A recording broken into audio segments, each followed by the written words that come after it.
apapun yang ada di dalam kebunnya tersebut. Nah, apakah gadai seperti ini diperbolehkan atau tidak? Terima kasih.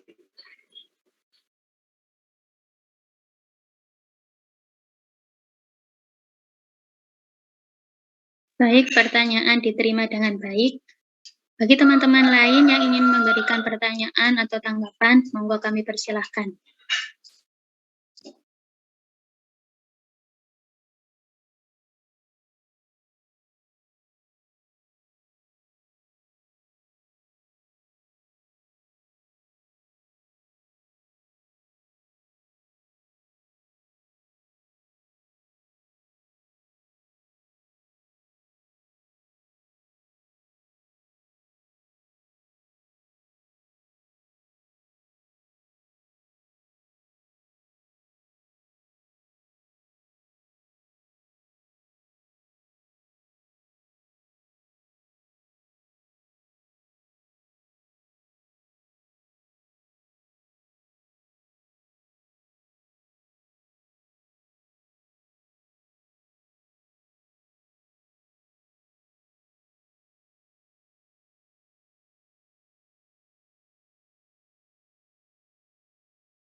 Izin menjawab terkait pertanyaan apakah ahli waris wajib membayarkan hutang keluarga yang meninggal tentang puasa dan sholat. Begitu nggih, Mas? Nah, kalau dalam kitab Fathul Mu'in, karya Syekh Zainuddin Al-Malibari, beliau berpendapat bahwa orang yang sudah wafat dan dia mempunyai hutang sholat fardu, maka tidak perlu untuk diqodho atau dibayarkan fidyahnya. Sementara sebagian ulama seperti Imam As-Subki dan Imam Ibnu Burhan berpendapat jika ada orang yang sudah wafat dan mempunyai utang sholat fardu, maka keluarga perlu untuk membayarkan fidyah dengan diambil dari harta peninggalan si mayit tersebut. Nah, begitu juga dengan pendapat mazhab Hanafi. Jika orang yang sudah wafat itu mempunyai hutang sholat dan puasa, maka keluarga perlu untuk membayarkan fidyahnya kepada kaum fakir miskin.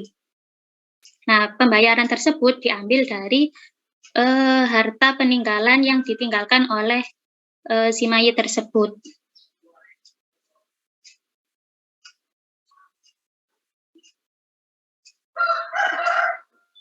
Sedangkan menurut sebagian mujtahid, begitu juga yang diambil dari Imam Syafi'i, barang siapa wafat sudah meninggal dunia dan dia masih mempunyai hutang sholat, maka tidak perlu untuk dikodok atau dibayarkan fidyahnya. Mungkin apakah sudah menjawab dari pertanyaan, Mas? Berarti ada khilaf. Ya, perbedaan pendapat. Terima kasih. Tinggal satu ya. Oke. Untuk teman-teman yang lainnya mungkin ingin memberikan tanggapan atau pertanyaan, monggo kami persilahkan.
izin menjawab terkait gadai kemanfaatan. Kalau dalam kitab Fathul Mu'in dijelaskan la yasihu bisyarti ma yadurru gadai, tidak sah jika di situ disyaratkan sesuatu yang merugikan penggadai atau penerima gadai. Misalnya barang gadai tidak boleh untuk dijual, padahal masa pembayarannya ini sudah tiba.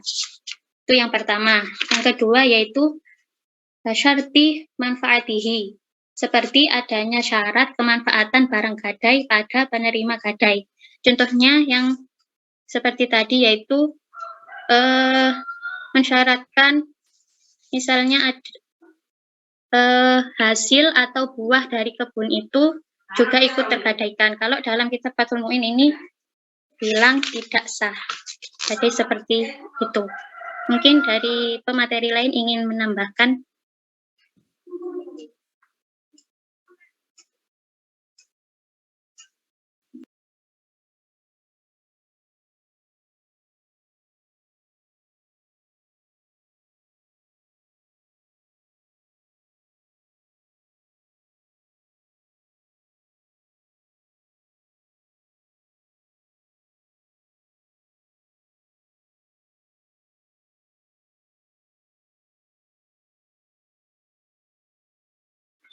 Izin menambahkan.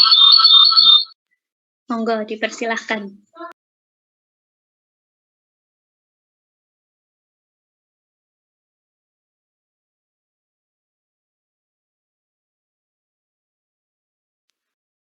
Hukum memanfaatkan barang gadai. Pertama, menurut ulama yang membolehkan dan alasan dasarnya atau ilat. Ulama yang membolehkan pemanfaatan barang gadai ini dibagi menjadi dua. Yang pertama, boleh melalui jalan jual beli dengan janji bahwa barang akan dibeli kembali oleh orang yang menjual atau pihak pengutang. Para fuqaha menamainya dengan istilah bai'ul. Gambaran dari akad ini adalah kedua pihak penjual dan pembeli telah bersepakat apabila penjual sewaktu-waktu ingin menarik kembali barang yang telah dijual, maka ia harus menyerahkan harga umumnya. Ia boleh membatasi untuk penarikan kembali barang yang sudah dijual itu dengan suatu masa tertentu, sehingga ia tidak boleh lepas kecuali telah melewati masa itu. Kemudian setelah terjadi serah terima, kedua penjual dan pembeli itu melakukan transaksi dengan transaksi yang sah. Suaranya memantul, jadi kurang jelas. Maaf, Mak. Bentar. Suaranya sedikit, jadi kurang jelas. Bentar.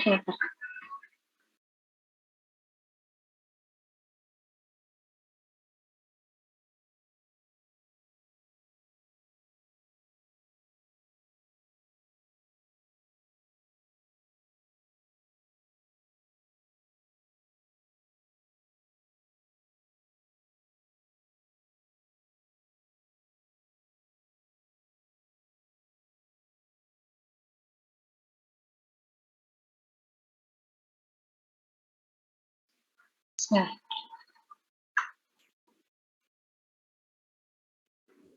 Hukum memanfaatkan barang gadai. Pertama, menurut ulama yang membolehkan dan alasan dasarnya. Yang pertama, boleh melalui jalan jual beli dengan janji bahwa barang yang akan dibeli kembali oleh orang yang menjual atau pihak penghutang. Para fuqaha menamainya dengan istilah bai'ul uhda, transaksi jual beli dengan tempo. Artinya, gambaran dari akad ini adalah kedua pihak penjual dan pembeli telah bersepakat apabila penjual sewaktu-waktu ingin menarik kembali barang yang telah dijual, maka ia harus menyerahkan harga umumnya. Ia boleh membatasi untuk penarikan kembali barang yang sudah dijual itu dengan suatu masa tertentu, sehingga ia tidak boleh lepas kecuali telah melewati masa itu. Kemudian setelah terjadi serah terima, kedua penjual dan pembeli itu melakukan transaksi dengan transaksi yang sah tanpa ada satu syarat. Yang kedua, boleh dengan syarat adanya izin atau diduga pasti diizinkan oleh pihak yang menggadaikan. Untuk pendapat yang kedua ini berlaku syarat bahwa kebolehan pemanfaatan tersebut tidak disyaratkan sebelumnya oleh penerima gadai saat terjadinya akad. Apabila berlaku pemanfaatan tersebut disyaratkan saat akad ditetapkan, maka tidak syak lagi bagi bahwa pemanfaatan tersebut adalah masuk unsur riba. Namun bila tidak disyaratkan saat berlangsung akad, maka hal tersebut tidak disebut sebagai riba. Menurut ulama yang tidak membolehkan pemanfaatan barang yang digadaikan ini pada dasarnya beralasan bahwa mengambil manfaat terhadap barang jaminan adalah sama dengan mengambil manfaat terhadap utang. Dan ini masuk lingkup bahasan yang kedua sebagaimana di atas. Jadi letak ilatnya adalah pada keberadaan syarat pemanfaatan. Jika disyaratkan saat akad, maka hukumnya tidak boleh. Dan bila tidak ada syarat sebelumnya serta diduga ada izin sebelumnya dari pihak penggadai, maka hukumnya menjadi boleh. Itu saja yang bisa saya sampaikan. Gimana, Mas Rizamul Malik? Terima kasih.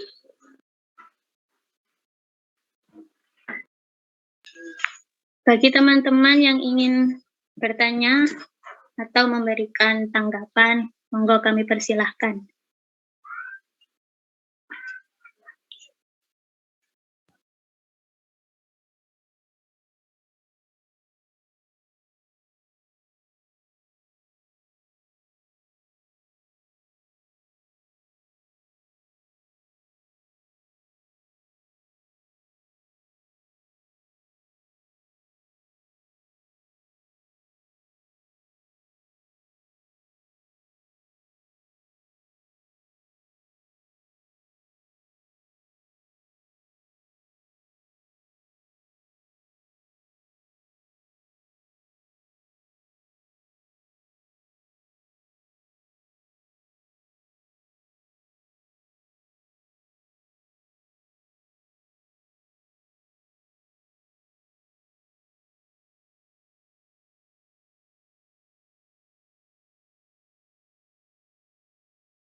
Mungkin kita tunggu 5 menit ke depan. Bagi teman-teman yang ingin bertanya atau memberikan tanggapan, monggo kami persilahkan.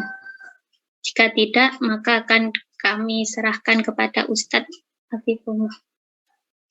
Monggo teman-teman yang ingin bertanya atau memberikan tanggapan tambahan.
Bagaimana teman-teman? Apakah ada yang ingin bertanya lagi?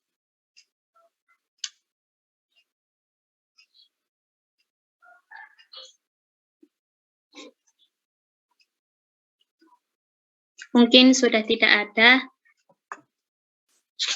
Untuk selanjutnya, kami akan serahkan kepada Ustadz Muhammad Hafiuzullah. Sebelumnya, saya sebagai moderator berterima kasih dan memohon maaf atas segala kekurangan dan kesalahan kata dari kami kelompok 9. Kurang lebihnya, wassalamualaikum warahmatullahi wabarakatuh. Untuk selanjutnya, kami serahkan kepada Ustadz Muhammad Hafiuzullah. Kepada beliau, kami silahkan. Ya, matur nuwun Mbak Nora. Bismillahirrahmanirrahim. Alhamdulillah wassalatu wassalamu ala Rasulillah wa ala alihi wa sahbihi wa man tabi'ahu wa ba'd.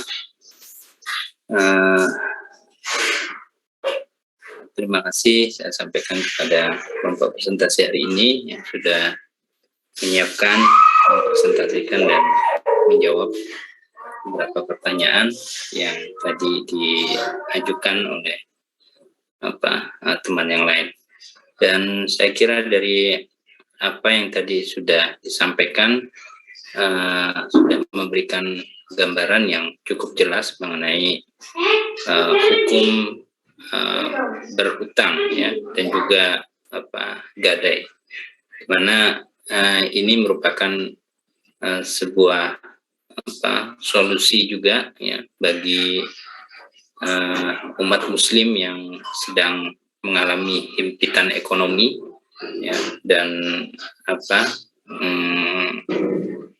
kebutuhan untuk memenuhi hajat hidupnya, sehingga Allah Subhanahu wa taala dan juga Rasulullah SAW membolehkan kita untuk berhutang, dan juga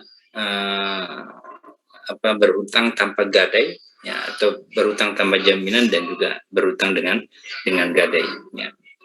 Dan ada ketentuan-ketentuan hukum ya yang mengikat ya, baik itu bagi orang yang memberikan hutangnya atau orang yang berhutang. Begitu juga dengan ketentuan barang yang digadaikan ya, dan pendapat para ulama agar tidak memanfaatkan barang tersebut ya, karena itu adalah barang gadaian yang harus tetap utuh ya hingga pelunasan hutangnya. Saya kira cukup itu saja ya, saya tidak banyak menambahkan. Sekali lagi terima kasih pada teman-teman dari kelompok presentasi hari ini dan juga teman-teman yang lain yang sudah hadir, bergabung dan berdiskusi dalam perkuliahan ini. Baik, mari kita tutup perkuliahan kita ini dengan bersama-sama baca hamdalah. Alhamdulillahirabbil alamin. Allahumma hamdika asyhadu an la ilaha illa anta astaghfiruka wa atubu ilaik. Wallahul muwaffiq ila aqwamit thoriq. Wassalamualaikum warahmatullahi wabarakatuh. Waalaikumsalam warahmatullahi wabarakatuh. Jazakumullah Semuanya. Saya live dulu ya. Oke.